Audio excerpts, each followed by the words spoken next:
नमस्कार व्यूअर्स। आज theory of seepage का एक और टॉपिक हम डिस्कस करेंगे जो कि है खोसलास थ्योरी। खोसलास थ्योरी में ये जो थ्योरी ऑफ सीपेज का जो ये टॉपिक है वो बाकी जो हम लोग Bligh theory, Lane's creep theory ये सारे जो पढ़ चुके हैं पिछले वीडियोस में, उससे ये थोड़ा ज्यादा इम्पोर्टेंट है। क्यों? क्योंकि इससे ज्यादा से ज्यादा क्वेश्चंस इस थ्योरी से फ्रेम होते हैं और मेन इस थ्योरी का रीजन ही होगा ऑब्वियसली कि जो बाकी दो थ्योरी है क्यों ये इम्पोर्टेंस में आया, जिससे क्योंकि बाकी जो थ्योरी का कुछ ना कुछ ड्रॉबैक है जिसके वजह से ये खोसलास थ्योरी ज्यादा इम्पोर्टेंट हुआ। सो क्या क्या रीजंस है, क्या क्या ड्रॉबैक है या फिर क्या इसके कुछ एडवांटेजेस है जिसकी वजह से इसका पॉपुलैरिटी ज्यादा है, तो आज हम खोसलास थ्योरी को डिस्कस करेंगे। तो कोसलास थ्योरी का, चूंकि ये बहुत बड़ा थ्योरी है, इसको मैं कुछ न्यूमेरिकल्स और फिर इसके करेक्शंस, बहुत सारे पार्ट है इसके थ्योरी में इटसेल्फ। तो इसको मैंने पार्ट पार्ट में वीडियो किया है, तो आप लोग देखेंगे। तो ये कोसलास थ्योरी आज से मैं शुरू कर रही हूँ। सो शुरू करने से पहले मैं आप सबको रिक्वेस्ट करूंगी कि प्लीज मेरे चैनल को सब्सक्राइब कीजिएगा। ये जो बगल में बेल आइकन है इसको दबाइएगा, जिससे कि मेरे वीडियोस जब भी आए सो आप सब तक जल्द से जल्द ये नोटिफिकेशन मिले और आप मेरे वीडियोस को ज्यादा से ज्यादा देख पाए। और इससे जितना भी आप लोग का कुछ डाउट है, जितने भी थ्योरीज मैं लाती हूँ, उससे आपका ज्यादा से ज्यादा लाभ हो और आपका डाउट क्लियर होते जाए हर एक टॉपिक के ऊपर। सो चलिए हम शुरू करते हैं अपना टॉपिक, खोसलास थ्योरी। सो ये जो खोसलास थ्योरी है, ये हमारा सबसे पहले इसका हम इंट्रोडक्शन देख लेते हैं क्या है, क्या कब आया। सो इंट्रोडक्शन में अगर हम देखें, सो खोसलास थ्योरी हमारा आया इन 1926 से 1927।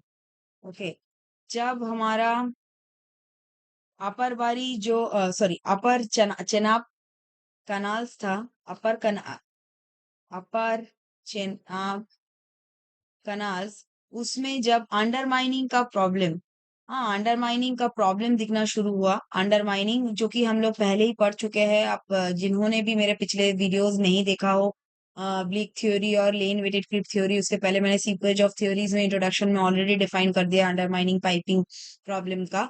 सो प्लीज आप देख लीजिएगा। अंडरमाइनिंग जो हमारा ये प्रॉब्लम है, ये अपर चेनाब कनाल्स में देखने को मिला अंडरमाइनिंग।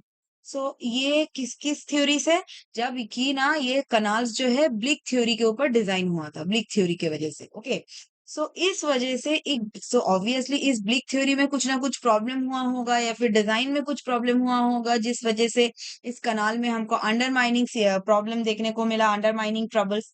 इस वजह से यही कारण हुआ कि खोसलास थ्योरी बाहर निकल के आया, खोसलास थ्योरी को क्रिएट करना पड़ा या फिर खोसलास थ्योरी का इतना इम्पोर्टेंस हुआ। क्यों? क्योंकि खोसलास थ्योरी ने ये जो अंडरमाइनिंग प्रॉब्लम से या फिर डिफरेंट जो भी है, इन्होंने जो कि ब्लिक थ्योरी में थे या फिर लेन वेटेड क्लिप थ्योरी में जितने भी कनाल्स का डिजाइन हुआ था, जो भी प्रॉब्लम आ रहे थे, उसको इस खोसलास थ्योरी ने चेक किया, इसको प्रिवेंट करने का रास्ता बताया। तो ये खोसलास थ्योरी इसलिए बाकी थ्योरी के कंपेयर में ये इंपॉर्टेंट होगा। So why Khosla's theory? Kosla's theory obviously have led to from the undermining problems created by due to the design from Blick theory. Blick theory and lane weighted cliff theory के वजह से जितने भी अपर Chenab canals का construction हुआ, उसमें undermining problem देखने को मिला। तो उसको करेक्ट करने के लिए हमारा खोसलास थ्योरी, उस उन्होंने कुछ प्रिवेंटिव मेजर बताया, वो निखर के आया। इसका हम डिटेल डिस्क्रिप्शन अगर देखना चाहे तो ये सीबीआई पब्लिकेशन नंबर 12 पे मिलेगा। अच्छा, अब इसके कुछ मेन प्रिंसिपल्स जो हम देख लेते हैं। मेन प्रिंसिपल्स ऑफ खोसलास थ्योरी क्या है? तो सबसे पहले मेन प्रिंसिपल्स में आएगा कि ये जो वाटर है, वाटर जो कि ब्लिग्स ने बोला था। क्यों बार बार ये कंपेयर में आया कि ब्लिग्स थ्योरी, क्यों मैं बार बार ब्लिक थ्योरी या फिर लेन्स वेटेड क्लिप थ्योरी का उल्लेख कर रही हूँ? इसका रीजन यही है कि ब्लिक थ्योरी और लेन वेटेड क्लिप थ्योरी की वजह से जितने भी कनाल्स या फिर जितने भी हमारा हाइड्रोलिक स्ट्रक्चर डिजाइन हुए, उसमें प्रॉब्लम देखने को मिला अंडरमाइनिंग का या फिर पाइपिंग का। तो उसका सॉल्यूशन हमको कहाँ से मिला? खोसलास थ्योरी। थ्योरी। तो जितने भी ब्लिक थ्योरी, लेंस थ्योरी का ड्रॉबैक है, तो उसके सहारा ही हम खोसलास थ्योरी को समझा सकते हैं कि इस जगह पे ब्लिक थ्योरी का करेक्शन हुआ, जिस वजह से खोसलास थ्योरी निखर के आया। So first statement, the water does not, जो ब्लिक थ्योरी में था कि वाटर क्या था, ये जो फाउंडेशन, अगर हमारा ये हाइड्रोलिक स्ट्रक्चर का ये जो फाउंडेशन है, तो फाउंडेशन के अलोंग हमारा वाटर जो है वो सीप करता है, सीपेज वाटर जो है वो फाउंडेशन के बेस को ट्रेस करता है ना, बेस के अलोंग फ्लो करके जाता है फ्रॉम अपस्ट्रीम टू डाउनस्ट्रीम। लेकिन यहाँ पे जो ब्लिक थ्योरी का कॉन्सेप्ट था, वो यहाँ पे वो लागू नहीं होता है। सो क्या होगा कि वाटर डज नॉट क्रिप, कहाँ पे ना, अलोंग द बेस ऑफ पक्का फ्लोर, बेस ऑफ पक्का फ्लोर ऑफ फाउंडेशन। ओके, पक्का फ्लोर ऑफ की क्या, जो हम लोग का हाइड्रोलिक स्ट्रक्चर है। इंस्टेड वाटर कहाँ, इंस्टेड, फिर वाटर कैसे मूव करेगा, जो फाउंडेशन के नीचे है, वही तो मेन प्रॉब्लम है, सीपेज, जो कि हमारे हाइड्रोलिक स्ट्रक्चर के फाउंडेशन को या फिर स्ट्रक्चर को डिस्टर्ब कर रहा है। मेन हम ये चैप्टर में वही पढ़ रहे, थ्योरीज ऑफ सीपेज। तो सीपेज को कैसे कंट्रोल किया जाए। सो इंस्टेड क्या है, वाटर जो है, जो कि सीप हो रहा है फ्रॉम अपस्ट्रीम साइड से, सीप होके डाउनस्ट्रीम में जो जा रहा है फाउंडेशन के नीचे, वाटर ट्रेवल्स या फिर moves along set of stream lines. अब ये स्ट्रीम लाइंस क्या होता है हम जरूर देखेंगे। एक्चुअली मैंने इसके बारे में एक इंट्रोडक्शन ही सही मैंने बोला है कि जो हमारा मेरा आर्दन डैम पार्ट 3 वाला वीडियो है, उसमें मैंने स्ट्रीम लाइन के बारे में उल्लेख किया है। सो आप उससे भी देख सकते हैं, और आज भी हमारा स्ट्रीम लाइन के बारे में थोड़ा सा डिस्कशन हो जाएगा। Okay, stream line, equipotential line हम देख लेंगे आज। सो स्ट्रीम लाइंस के अलोंग हमारा वाटर जो है फाउंडेशन के नीचे से फ्लो होगा। अब ये जो सीपेज लाइन है, seepage line for homogeneous soil expressed by, ये जो खोसलास थ्योरी का सीपेज लाइन है। So the seepage line expressed किससे होता है, एक्सप्रेस्ड बाय ना, for homogeneous soil obviously Laplacian equation क्या बोलता है, लैप्लेशियन इक्वेशन से हम सीपेज लाइन, ये जो स्ट्रीम लाइन के अलोंग फ्लो हो रहा है ना वाटर, उसका इक्वेशन निकाल सकते हैं। वो क्या होता है, D square five by D x square plus D square five by D Z square, अच्छा, इज इक्वल टू 0। ये लैप्लेशियन इक्वेशन है, जिससे कि ये खोसलास थ्योरी में इन्वॉल्व है, लैप्लेशियन थ्योरी। इसमें इससे हम स्ट्रीम लाइन या फिर सीपेज लाइन का एक्सप्रेशन निकालते हैं। और ये इसमें फाई जो होता है, ये फाई होता है, this phi is flow potential, ये होता है फ्लो पोटेंशियल, एंड हम देख सकते हैं ये जो फ्लाई है, सॉरी, ये फाई है, ये एक बार एक्स एक्सिस एक बार जेड एक्सिस के अलोंग डिफरेंशिएट हो रहा है। मतलब क्या है, हमारा फ्लो है दो एक्सिस के अलोंग डिपेंड करेगा, इसका जो फ्लो प्रॉपर्टीज है। So flow potential generally phi is denoted by flow potential that is equal to K into H, और ये के होता है कोफिशिएंट ऑफ परमिएबिलिटी, और ये जो एच होता है हमारा रेसिडुअल हेड। रेसिडुअल हेड यानी क्या है, मैंने पिछले वीडियोस में भी ब्लिक और लेंस में बताया, ये हमारा टोटल हेड हुआ। डायग्राम में अगर हम देखेंगे तो ये हमारा हो गया टोटल हेड, ये जो रहता है ये टोटल हेड होता है ना। तो अब जितना भी water, the water which is seeping below the foundation, that is the residual head. Why? Because the total water is not seeping, obviously total H is not seeping, the amount of portion which is seeping down the foundation, below the foundation, उसको हम लोग बोलते हैं residual head। कितना net head है, जो H है, कितना नेट हेड है फ्लो करने का फ्रॉम अपस्ट्रीम से डाउनस्ट्रीम तक के, जो ये जो सीपेज हो रहा है। Okay, so that is the residual head. Okay, so चलिए अब नेक्स्ट हम देख लेते हैं। यहां से तो लैप्लेशियन इक्वेशन से हम सीपेज का जो लाइन का एक्सप्रेशन है उसको निकाल सकते हैं according to Khosla. So above जो टू सेट्स ऑफ लाइन है with respect to two directions, जो दो सेट्स ऑफ लाइंस है, एक होता है स्ट्रीम लाइंस, एक होता है इक्विपोटेंशियल लाइंस। ओके, क्यों, क्योंकि हमने देखा ना, ये जो फाई है, ये फाई है, एक बार एक्स एक्सिस के अलोंग डिफरेंशिएट हो रहा है, एक बार जेड एक्सिस के अलोंग। तो ऑब्वियसली एक्स एक्सिस के अलोंग डिफरेंशिएट होगा तो एक हमको लाइन मिलेगा जो कि हम लोग बोलते हैं स्ट्रीम लाइन, और जेड एक्सिस के अलोंग डिफरेंशिएट होगा तो जो वाटर फ्लो उसका जो पाथ है उसको हम लोग बोलते हैं इक्विपोटेंशियल लाइन। अब हम लोग देख लेते हैं कि इक्विपोटेंशियल लाइन और स्ट्रीम लाइन के बीच में क्या डिफरेंस होता है। इक्विपोटेंशियल लाइन, पोटेंशियल लाइन, और ये स्ट्रीम लाइन और इक्विपोटेंशियल लाइन के सेट्स को बोलते हैं sets of equipotential line and stream line is known as flow nets, जो कि हम डायग्राम बगल में देख सकते हैं। खोसलास थ्योरी, ये सारे खोसलास थ्योरी इसको बोला जाता है खोसलास फ्लो नेट। ओके, इसमें हम देख सकते हैं स्ट्रीम लाइन इक्विपोटेंशियल लाइन दोनों है। अच्छा, ये जो वाटर जो ये स्ट्रीम लाइन के पाथ को ट्रेस कर रहा है, ये जो जब वाटर पार्टिकल्स हम देखेंगे एक ऐसे पाथ को ट्रेस कर रहा है, जब हम लोग वाटर पार्टिकल्स को ट्रेस करेंगे तो देखेंगे कि ऐसे फ्लो हो होके फ्रॉम अपस्ट्रीम से डाउनस्ट्रीम के तरफ एंड होके इमर्ज हो रहा है। ओके, सो ये जो हर एक लाइन है इसी को बोला गया है स्ट्रीम लाइन। तो फिर ये इक्विपोटेंशियल लाइन क्या है? इक्विपोटेंशियल लाइन जस्ट ऑपोजिट होता है स्ट्रीम लाइन के, और ये परपेंडिकुलर होता है। और एक चीज इसमें मैं इंपॉर्टेंट बोलना चाहूंगी, equipotential line and stream lines are perpendicular to each other. So stream line and equipotential line are perpendicular to each other, दोनों एक दूसरे पे परपेंडिकुलर होते हैं, ये दोनों परपेंडिकुलर लाइंस है।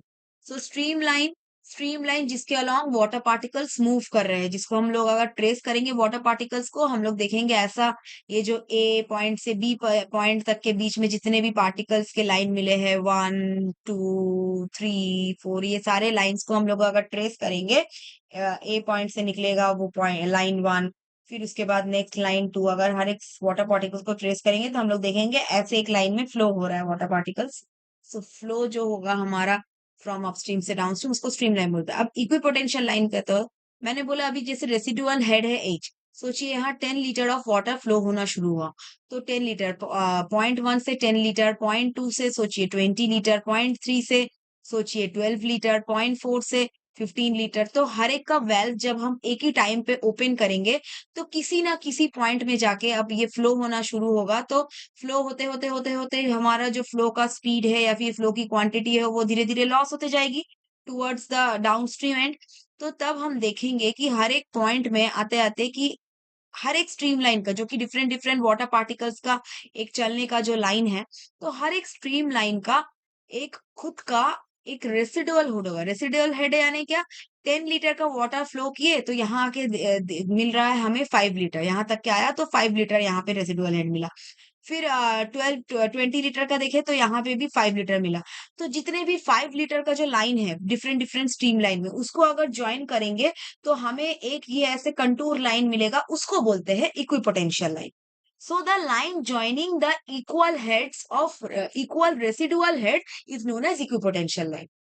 मैं आशा करती हूँ आप लोग को समझ में आया होगा। तो जो हमारा नेट हेड है, अगर ये फ्लो कर रहे 10 लीटर फ्लो होना शुरू हुआ तो अपने पार्ट में 10 लीटर आते आते 10, फिर 9, फिर 8, तो ऐसे।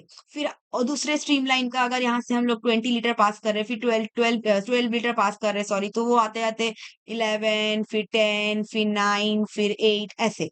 तो वैसे ही और एक फिर अगर स्ट्रीम लाइन है जहाँ पे कि ना वाटर पार्टिकल्स ट्रेवल कर रहे हैं, सो वहां से सोचिए यहाँ 15 लीटर हम लोग वाटर पास हो रहा है, तो यहाँ पे फिर वो आते आते अपने स्ट्रीम लाइन के अलॉन्ग, सो 15 के बाद 14, फिर 13, फिर 12, फिर 10, 9, 8, ऐसे। सो जितने भी अब ये डिफरेंट डिफरेंट हम पॉइंट समझ रहे हैं कि डिफरेंट डिफरेंट जैसे ही वो फ्लो होते जा रहा है अपने पाथ में, ऑब्वियसली वाटर लॉस्ट हो रहा है सराउंडिंग में, तो फ्लो धीरे धीरे कम होते जा रहा है, मतलब वाटर धीरे धीरे डिसिपेट होते जा रहा है फाउंडेशन के नीचे। तो यही तो है सीपेज। अब जो ये डिफरेंट स्ट्रीम लाइन में जिस जिस पॉइंट का वैल्यू सेम है, जैसे कि 9 लीटर इस पॉइंट में है, हम दूसरे पेन से अगर इस पॉइंट में 9 लीटर, ये सॉरी ये वाला पॉइंट हुआ मेरा 9 लीटर।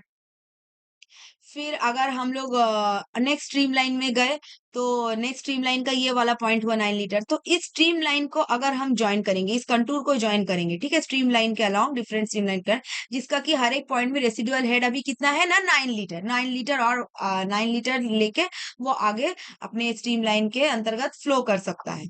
तो इस लाइन को जब हम लोग ड्रॉ करेंगे, ये जो कंटूर होगा डिफरेंट पॉइंट से मिलके, जिसमें कि हर एक स्ट्रीम लाइन में जिसका वैल्यू सेम होगा, इसको बोलते हैं equipotential line. Okay, so equipotential line और स्ट्रीम लाइन जो है यहाँ पे ये क्या होगा, perpendicular. This all are 90 degree perpendicular होते हैं इक्विपोटेंशियल लाइन और स्ट्रीम लाइन।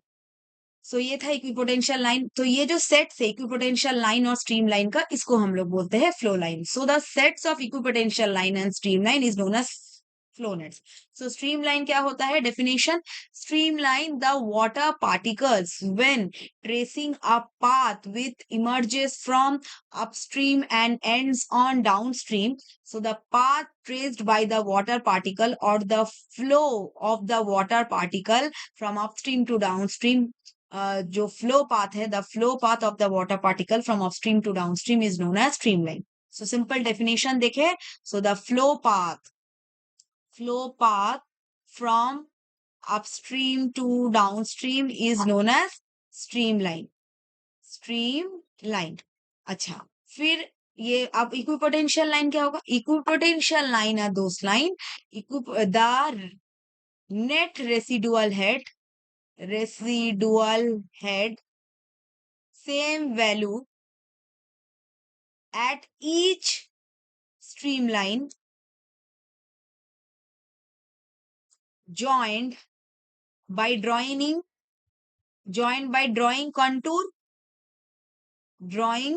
contour, उसको हम लोग बोलते हैं equipotential line.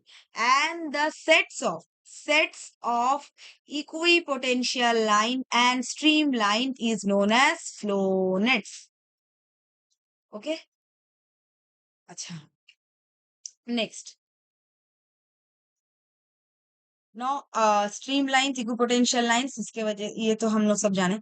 so the now we will see that what is the shape of the smooth curve, what is the shape of this smooth curves means ये जो stream line है इसका shape हम देख के जान सक रहे हैं। ये जो शेप होती है ना, ये जो स्मूथ कर्व्स की, ये होती है ये चूंकि फाउंडेशन को तो फॉलो नहीं करता, फाउंडेशन का जैसे कि हमारा फाउंडेशन अगर स्ट्रेट ऐसी तो फ्लो लाइंस नहीं होती है, स्ट्रेट फाउंडेशन का पक्का फ्लो को फॉलो नहीं करता। As I have already explain that the flow line is not tracing the path of the foundation as like Bleak theory. So other than Bleak theory or unlike Bleak theory, Khosla's theory, according to Khosla, the path traced by the water particles is streamline. ये streamline, चूंकि ये कैसे shape का होता है, तो कैसे shape का होता है ना, सेमी एलिप्टिकल शेप का होता है। जो स्ट्रीम लाइंस के कर्व्स है वो सेमी इलेक्ट्रिकल शेप के होते हैं। Okay, other than Bligh's theory. Next, अब ये इक्विपोटेंशियल लाइन के बारे में हम समझ गए और फिर स्ट्रीम लाइंस के बारे में भी हम समझ गए। अब हम खोसलास थ्योरी का कुछ पॉइंट्स देख लेते हैं।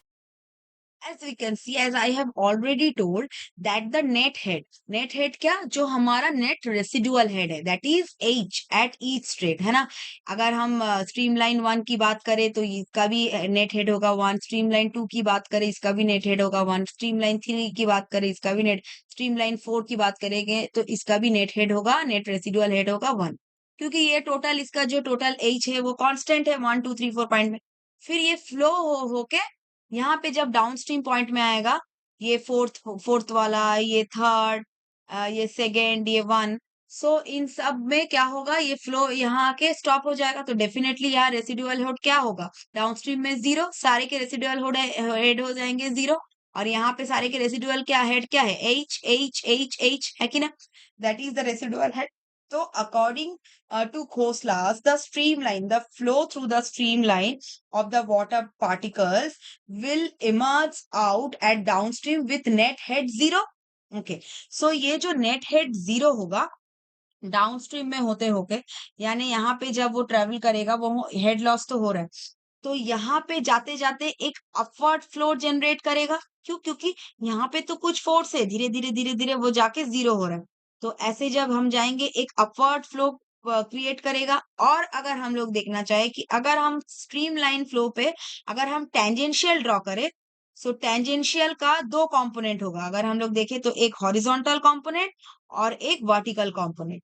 ये जो हॉरिजॉन्टल कंपोनेंट है that is along X axis Y axis. ये जो अपवर्ड कंपोनेंट है, एक्स एक्सिस है तो it's okay, it is below the foundation, लेकिन जो ये अपवर्ड कंपोनेंट है, ये जो ऊपर हमारा हाइड्रोलिक स्ट्रक्चर है, इसको डिस्टर्ब करने की कोशिश करेगा। It will try to overturn the hydraulic structure. इसके वजह से ये जब हमारा डाउनस्ट्रीम में आते आते ये अपवर्ड कंपोनेंट हम देख पा रहे हैं कि ये डोमिनेट होते जा रहा है कि ना? अगर हम डायग्राम को फिर क्लियरली देखें तो ये जो हमारा अपवर्ड कंपोनेंट है, ये डाउनस्ट्रीम में आते आते ये देखिए अपवर्ड कंपोनेंट हो रहा है ना, डाउनस्ट्रीम में आते आते ये डोमिनेंट होते जा रहा है डाउनस्ट्रीम में आते आते, क्योंकि यहाँ आके तो एंड हो रहा है ना रेसिडुअल। तो ये अपवर्ड कंपोनेंट, ये जो स्ट्रीम लाइन जो कि अपवर्ड फ्लो हो रहा है डाउनस्ट्रीम में आते आते, ये क्या करेगा, डाउनस्ट्रीम का जो बेड है या फिर पक्का फ्लोर है, it will try to overturn it. So to prevent this we have to take some measures or some factor of safety precaution. So according to Khosla, the upward force is most critical or most disturbing at the exit point. The upward force is most disturbing at the exit point. So there is an critical exit gradient or the exit gradient. Exit gradient means, what is the exit gradient?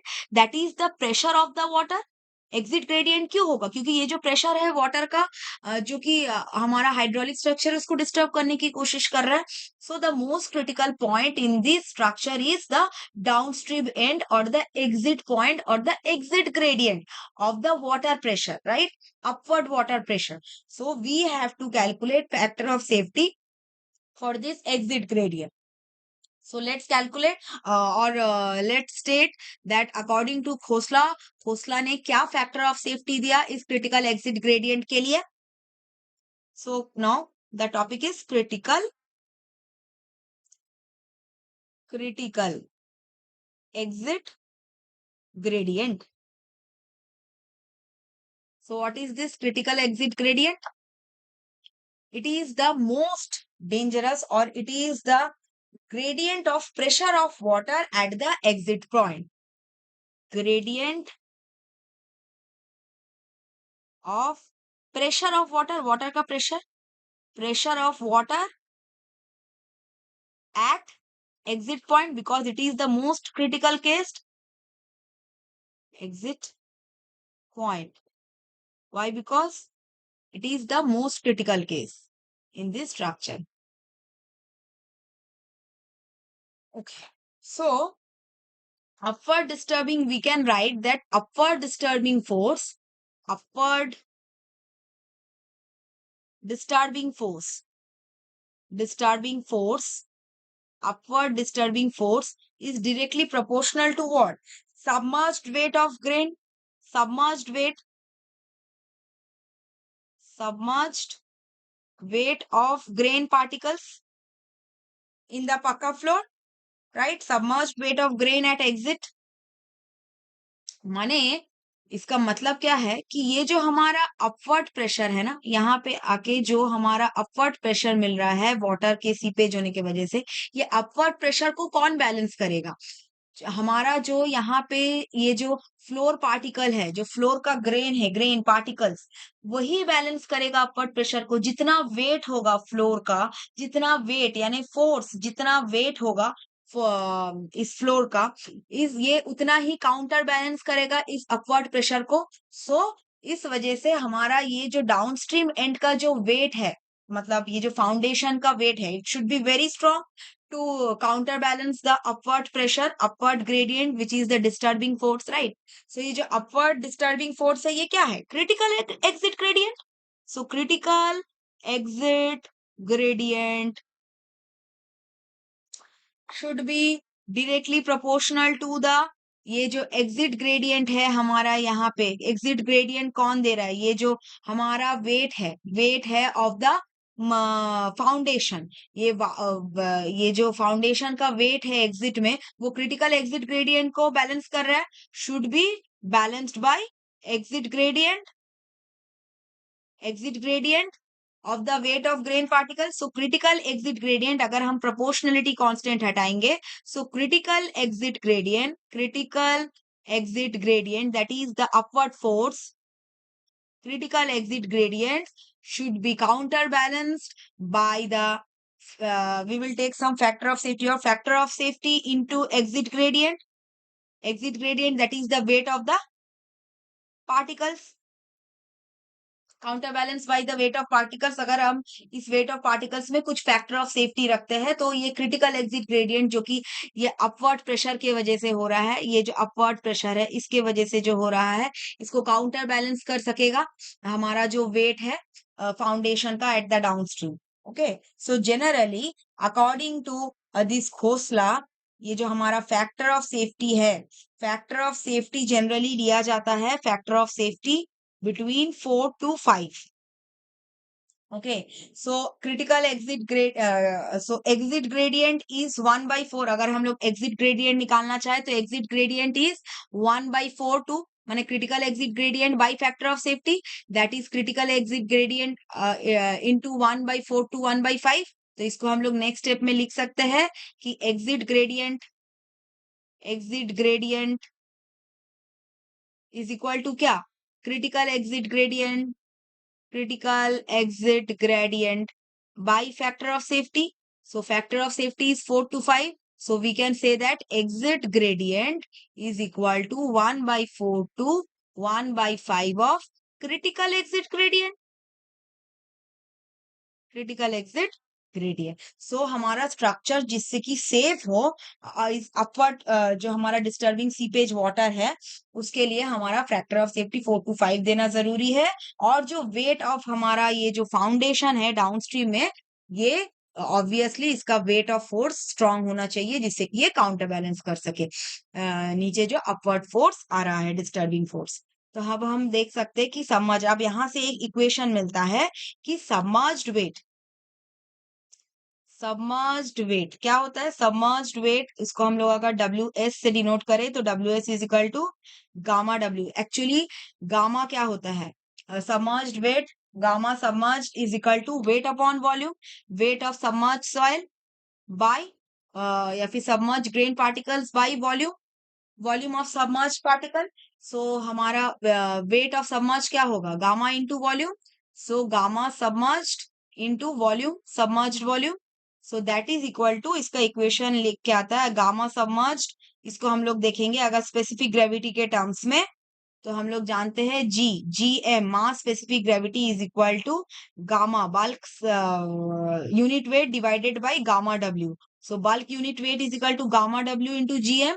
तो ऐसे ही कुछ 2-3 steps से इस equations को अगर हम लोग solve करें स्पेसिफिक ग्रेविटी के टर्म्स में, हमारा सबमर्ज वेट निकल के आता है gamma W into gamma submerge की जगह G M into gamma W. वैसे ही और वॉल्यूम ऑफ सबमर्ज सॉइल को भी वैसे ही अगर हम लोग स्पेसिफिक ग्रेविटी और पोरोसिटी के टर्म्स में ले जाए तो इसको सॉल्व होके आएगा gamma W into 1 minus porosity into S S minus 1। S S किसको डिनोट कर रहा है, S S is nothing but the specific gravity and N is the porosity. Okay, so अब हम लोग अगर देखें तो ये W S is equal to क्या आया हमारा equation, gamma W into 1 by N into S S minus 1। अच्छा, मैं एस एस के जगह यहाँ पे जीएम भी लिख सकती थी, मास ग्रेविटी या फिर सिंपल ग्रेविटी, जी लिख सकती थी, मास ग्रेविटी नहीं। यहाँ पे सॉल्व करके स्पेसिफिक ग्रेविटी के टर्म्स में आ जाएगा, that is true specific gravity या फिर एब्सोल्यूट। अच्छा, मैंने इसीलिए एस एस लिखा क्योंकि हम जब टेक्स्ट बुक फॉलो करेंगे तो मैक्सिमम टेक्स्ट बुक में यहाँ एस एस ही दिया हुआ है, जैसे कि घर के टेक्स्ट बुक में भी, जिसको कि मैं रेफरेंस करती हूँ, इसलिए जिससे कि स्टूडेंट को कंफ्यूजन ना हो समझने के लिए हमने यहाँ एस एस लिख दिया। Okay, now for critical condition, for critical condition के लिए क्या होगा, फोर्स, ये फोर्स किसका फोर्स, अपवर्ड फोर्स है ना। Upward force should be equal to submerged weight that is WS, that must be that is what, pressure gradient. WS यानी क्या है, pressure gradient at that point, pressure gradient at that point. So that is equal to dp by dl, that is equal to gamma w into dh by dl। Pressure gradient है ना, W क्या होता है, weight क्या होगा, pressure gradient DP by DL. इसको हम लोग अगर प्रेशर ग्रेडियंट को सॉल्व करेंगे, pressure gradient DP by DL होगा फोर्स, और ये फोर्स क्या होता है, गामा डब्ल्यू। इसको अगर और सॉल्व करके लिखे प्रेशर को गामा डब्ल्यू के टर्म्स में, तो gamma W into D H by L. इसको अगर इक्वेशन हम 2 दे दे, सो और ये रहा हमारा equation 1। So from equation 1 and 2 हम लोग अगर सॉल्व करेंगे तो मिलेगा इक्वेशन और 1 और 2 से कि डी एच बाई एल, ये अगर इक्वेशन 1 एंड 2 को सॉल्व करे तो हमको मिलेगा D H by L, that must be equal to 1 minus eta into S S minus 1। Okay, ये dh बाई dl क्या होता है, dh by dl is nothing but rate. ये होता है, ये टोटल ये जो टर्म है ये होता है, एक मिनट इसको मैं रब करूंगी, हाँ, टोटल ये जो टर्म है that is rate of loss of head, loss of head और exit gradient, rate of loss of head और एग्जिट ग्रेडियंट। ओके, अच्छा, अब ये लॉस ऑफ हेड कितना है,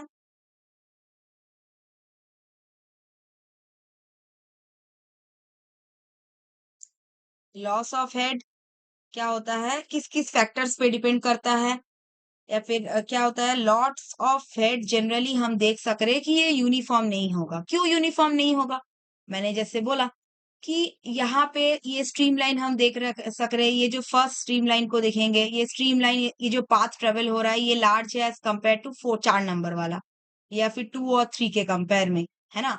सो एक नंबर 1 जो स्ट्रीमलाइन है इसका लेंथ ऑफ फ्लो ज्यादा है, तो इसका लॉस ऑफ हेड या फिर रेट ऑफ लॉस वो धीरे धीरे लॉस हो रहा है। लेकिन 4 बट रेसिडुअल हेड तो जो टोटल हेड 1 और 2 में था वो तो सेम है ना। लेकिन अगर हम 4 पॉइंट की देखें तो उसका भी रेसिडुअल हेड सेम ही है, एच ही है, बट लेकिन इसका चूंकि स्ट्रीम लाइन शॉर्ट है तो इसका ऑब्वियसली रेट ऑफ लॉस ज्यादा है, तो इसीलिए ये not uniform. Rate of loss of head each and every stream line के लिए यूनिफॉर्म तो है नहीं, सबके लिए अलग अलग है, नॉट यूनिफॉर्म। नेक्स्ट पॉइंट, फिर depends on shape of foundation.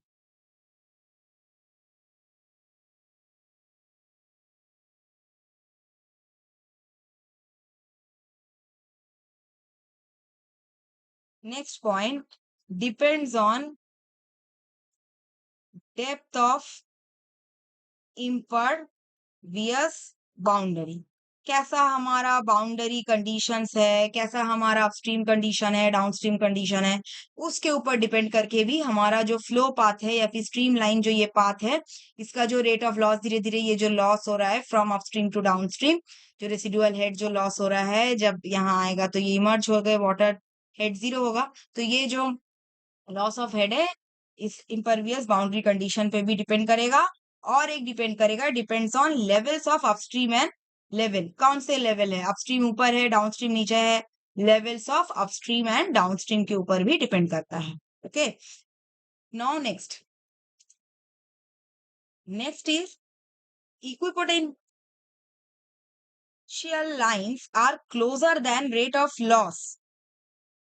अगर इक्विपोटेंशियल लाइन क्लोजर है देन रेट ऑफ लॉस होगा क्विकर, है कि नहीं। इक्विपोटेंशियल लाइन अगर हमारा पास पास में है तो हम समझेंगे कि रेट ऑफ लॉस ज्यादा है, क्यों, क्योंकि हम देख सकेंगे कि पॉइंट 1 में अगर 10 लीटर फ्लो हो रहा है, इसमें भी 10 लीटर, इसमें भी 10 लीटर, अगर इक्विपोटेंशियल लाइंस पास पास है, मतलब यहाँ पे आने तक के ये 9 हो गया, ये भी 9 हो गया, ये भी 9 हो गया, ये भी 9 हो गया, इक्विपोटेंशियल लाइन और पास हो गया, यानी ये भी 8 होगा, ये 8 होगा, ये 8 होगा। मतलब क्या होगा कि इक्विपोटेंशियल लाइंस अगर ज्यादा पास पास होंगे तो रेट ऑफ लॉस ज्यादा क्विकर रेट से हो रहा है, इसीलिए इक्विपोटेंशियल लाइंस जो है क्लोजर है। तो इससे स्टेटमेंट क्या निकल के आता है कि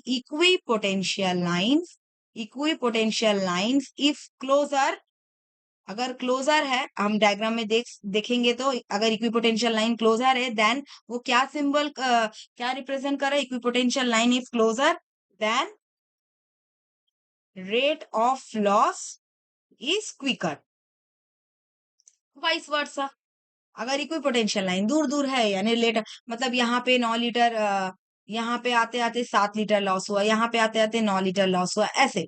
सो जब हमारा इक्विपोटेंशियल लाइंस सॉरी जस्ट मैं उल्टा बोली, यहाँ पे आते आते 9 लीटर है, यहाँ पे आते आते 7 लीटर है। तो जब हमारा इक्विपोटेंशियल लाइंस दूर दूर है, मतलब क्या है, इसका रेट ऑफ लॉस भी स्लो हो रहा है।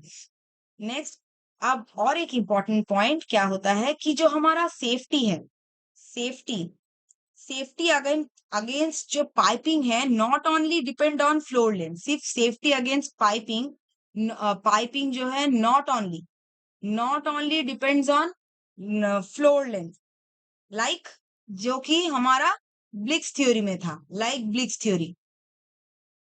रैदर ये किस पे डिपेंड करेगा, हमने अभी समझाया कि इसमें मोस्ट क्रिटिकल केस क्या है, इसका exit gradient. So rather it depends on the most critical case, that is exit gradient.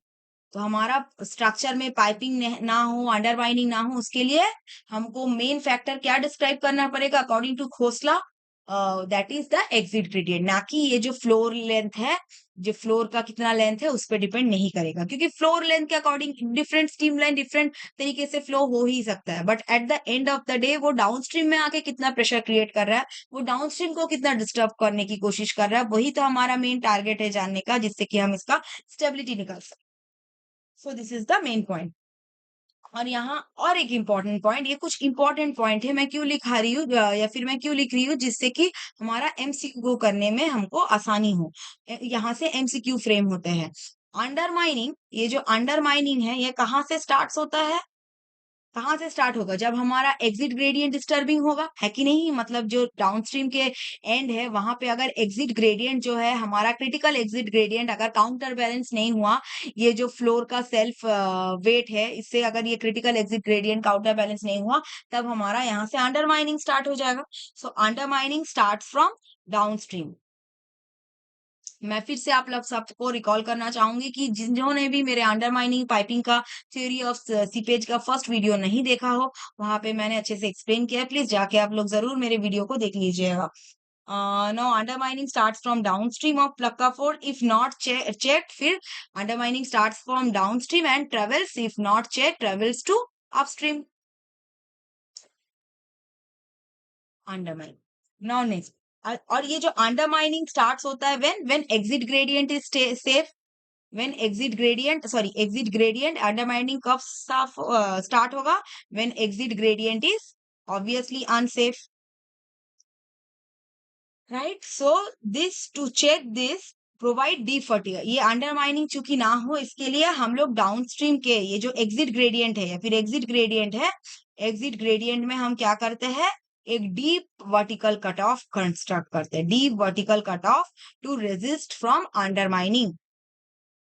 ठीक है, फैक्टर ऑफ सेफ्टी देने के साथ साथ डीप वर्टिकल कट ऑफ को भी प्लेस किया जाता है। और ये जो depth of deep vertical cut of है, डेप्थ किस किस पे डिपेंड होगा, डेप्थ डिपेंड होगा maximum depth off score, maximum depth of scout, कितना स्काउटिंग करने की क्षमता रखता है ये जो अपलिफ्ट प्रेशर है। और नेक्स्ट होता है सेफ एग्जिट ग्रेडियंट, कितना हम सेफ एग्जिट ग्रेडियंट दे रहे हैं, इसके ऊपर हमारा depth of vertical cut of depend करेगा। ओके, हाँ, ये था हमारा क्या, जो अंडरमाइनिंग से हम लोग प्रिवेंट कर सके।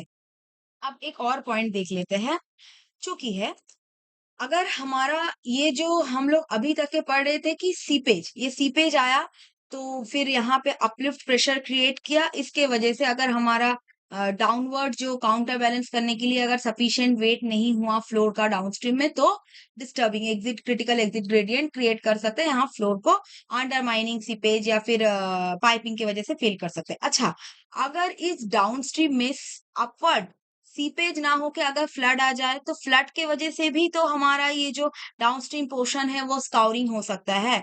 तो स्काउरिंग जनरली दो दो चीजों पे डिपेंड करेगा। स्काउरिंग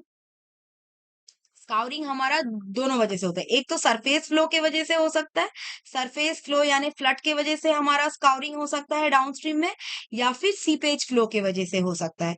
तो अब हम लोग को देखना पड़ेगा कि कौन सा डोमिनेटिंग है, उसके अकॉर्डिंग हम लोग को डिजाइन करना पड़ेगा कि सरफेस फ्लो फ्लड के लिए हमारा स्काउरिंग हो रहा है डाउनस्ट्रीम में, फ्लड वाटर के लिए या फिर सीपेज वाटर के लिए। ओके, और इसके आगे का कुछ करेक्शंस या फिर जैसे कि हम नेक्स्ट क्लास में डिस्कस करेंगे, नेक्स्ट क्लास में कि हमारा जो डिजाइन कैसे होता है हाइड्रोलिक स्ट्रक्चर का डिफरेंट मेथड से, जो क्या क्या मेथड है, mathematical solution by Laplacian, mathematical solution, मैथमेट मैथमेटिकल सॉल्यूशन, या फिर एक मेथड हो गया मैथमेटिकल सॉल्यूशन डिजाइन करने का, एक मेथड हो गया इलेक्ट्रिकल एनालॉगी मेथड, और एक मेथड हो गया graphical sketching method. Okay, but ये तीनों क्या है, एक तो टाइम कंज्यूमिंग है और रिजल्ट्स आना मुश्किल हो जाता है, टाइम कंज्यूमिंग सबसे मेन प्रॉब्लम है। तो इन तीनों मेथड को इसलिए हम लोग अवॉइड करेंगे, और जो मेन मेथड देखेंगे वो होगा मेथड ऑफ इंडिपेंडेंट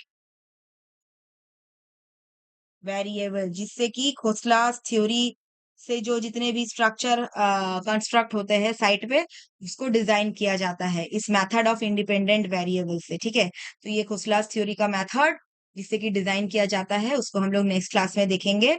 तो अब आज हम थोड़ा सा एमसीक्यू कर लेते हैं। So let's start our MCQ. आज के लिए बस इतना ही टॉपिक था, और आज हम कुछ एमसीक्यू देखेंगे, नेक्स्ट क्लास में खोसलास थ्योरी को फिर कंटिन्यू करेंगे। ओके, तो चलिए स्टार्ट करते हैं MCQ 1।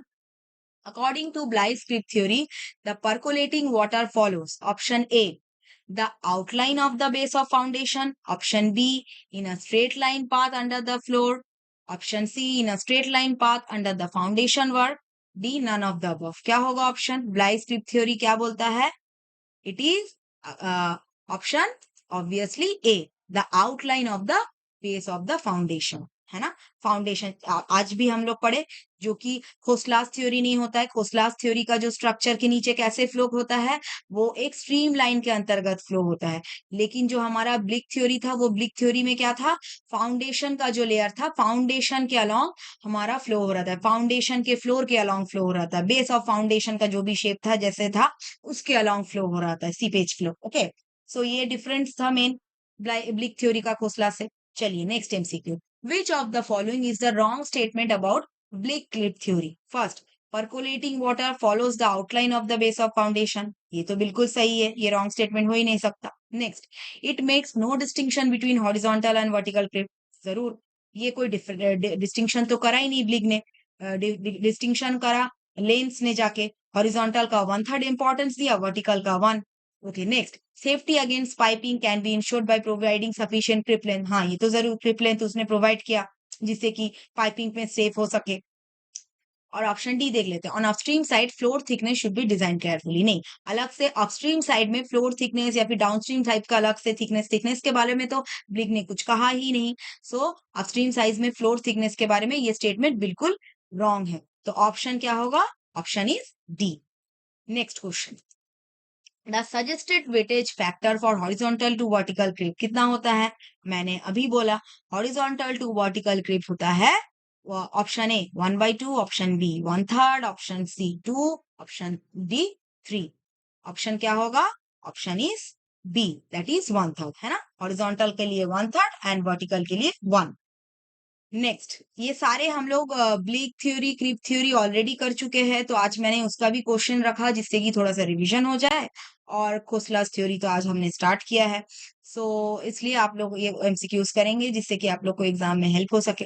The loss of head per unit length of creep is called, इसको हम लोग क्या बोलते हैं? Loss of head. Coefficient of creep नहीं, ब्लिक कोफिशिएंट नहीं, लेंस कोफिशिएंट नहीं, percolation coefficient. The option is option D, loss of head per unit length of creep is known as percolation coefficient. Next, according to Khosla's theory, undermining of floor starts from, मैंने अभी कुछ देर पहले बोला कि undermining कहाँ से शुरू होता है? फाउंडेशन से, है ना, एग्जिट पॉइंट से। फिर वो स्टार्ट होता है एग्जिट पॉइंट से और एंड होके कहाँ जाता है?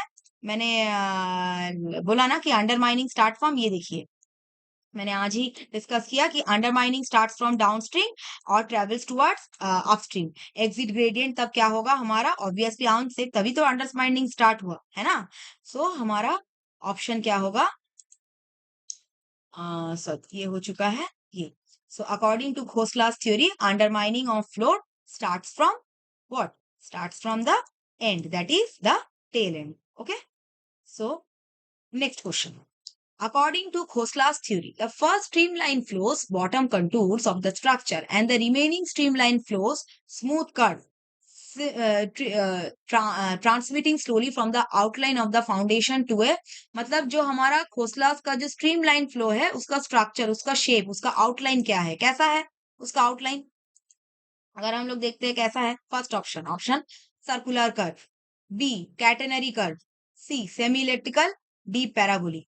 ये भी हमने आज देखा क्या होता है, सेमी इलेक्ट्रिकल न कि parabolic, that is semi electrical shape, है ना, हमने आज देखा, ये रहा पॉइंट मैंने लिखाया है, सेमी इलेप्टिकल शेप जो कि स्ट्रीमलाइन का शेप है, राइट। सो ये होगा option semi elliptical. Okay, next कुछ स्टेटमेंट है, चलिए देख लेते हैं। इसमें ट्रू और फॉल्स, ट्रू है कि स्टेटमेंट फॉल्स है वो बोलना है। So Bligh's creep theory for seepage flow assumes that the loss of head is proportional to the length of creep. So क्या होगा, दैट इज ट्रू और false? Obviously, it is true. Bly's crib theory for seepage assumes that the loss of head is proportional to the length of crib. Loss of head proportional था length of crib के, हमने देखा था।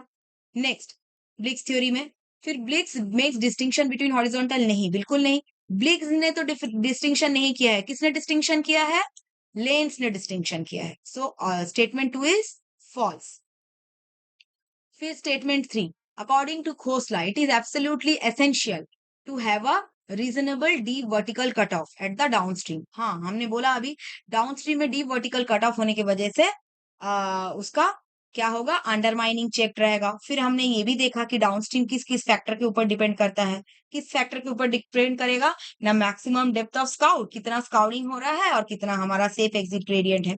तो first option, first statement is obviously true, second statement is obviously false and the third statement is obviously true. So आज के लिए बस इतना ही था। Thank you dear all. ये मेरे कुछ रेफरेंसेस है जिससे कि मैं अपना पीपीटी बनाती हूँ, आप सब लोग को जिससे कि ज्यादा से ज्यादा बेनिफिट मिल सके। और have a nice day and healthy life obviously, and please do wait for my next videos. आप मेरे चैनल के साथ बने रहिए और जिससे कि मैं ज्यादा से ज्यादा मोटिवेटेड रहूं और जल्द से जल्द अपना वीडियोस ला सकूं। मेरे खोसलास थ्योरी का आगे का जो पार्ट है मैं ऑब्वियसली जल्द से जल्द लाऊंगी जिससे कि आप मेरे वीडियो से ज्यादा हेल्प ले सके। Thank you and wait for my next videos.